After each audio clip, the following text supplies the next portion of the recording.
Hey friends, it's Miss S here. I hope you guys are doing well.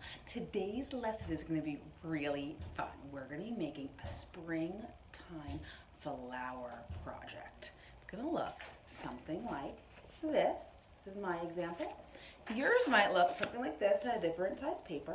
And what you need for this project is the following: a piece of white paper, a pair of scissors, a glue stick, a Sharpie or a black marker, either one is fine.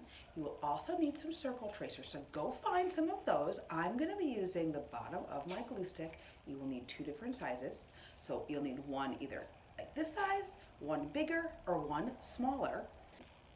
You will also need some fun colored papers. Maybe your parents have some wrapping paper inside the house and you can use scraps of that.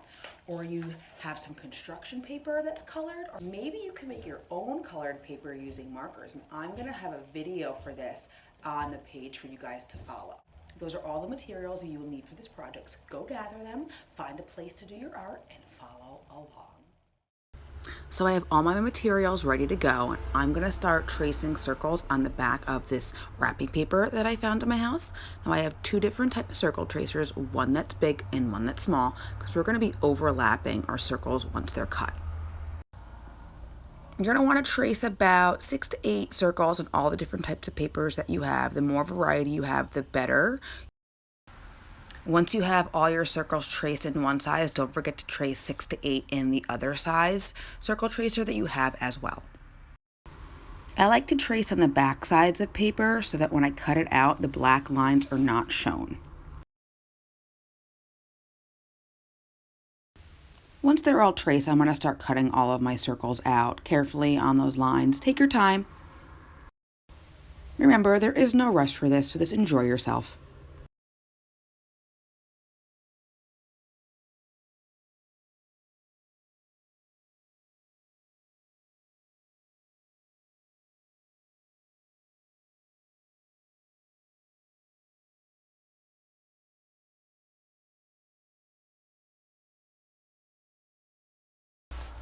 Now it's time to start gluing. You're going to glue the bigger circles down first. Depending on how big your page is, you might fit 6 circles, you might fit 8.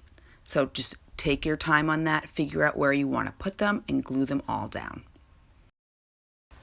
When you're gluing your circles down, try to stagger them up and down around the page, kind of like a zigzag line. And make sure not to overlap any of your circles. Now I'm going to start gluing my smaller circles on top of my larger circles. So you're going to pick the colors that you want to go on top of your larger circles. Try to pick a contrasting color, which means the opposite color, so each one will pop. Now it's time to create our flowers. I want you to think back of what the kind of line creates a flower. A bumpy line would be the best line to make to create our flowers. You can also use a big bumpy line or a small bumpy line. Think about zigzag lines going around your flower as well to create the most interesting variety of flowers you can.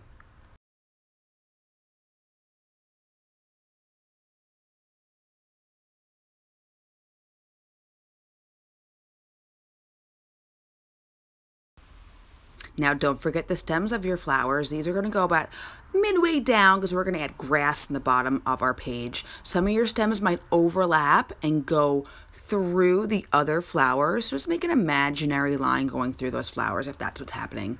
And then to make our grass, we're going to use crazy zigzag lines going up and down, some small, some big, some really pointy, some wavy, a big variety for your grass. Now I'm going to go back to each stem of my flower and add some petals, making each one different to have a variety of flowers.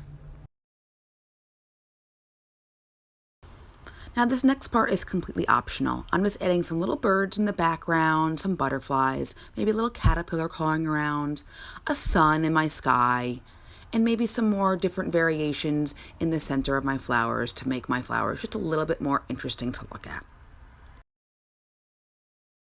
And there you have it. You are all done. I can't wait to see all your beautiful artwork.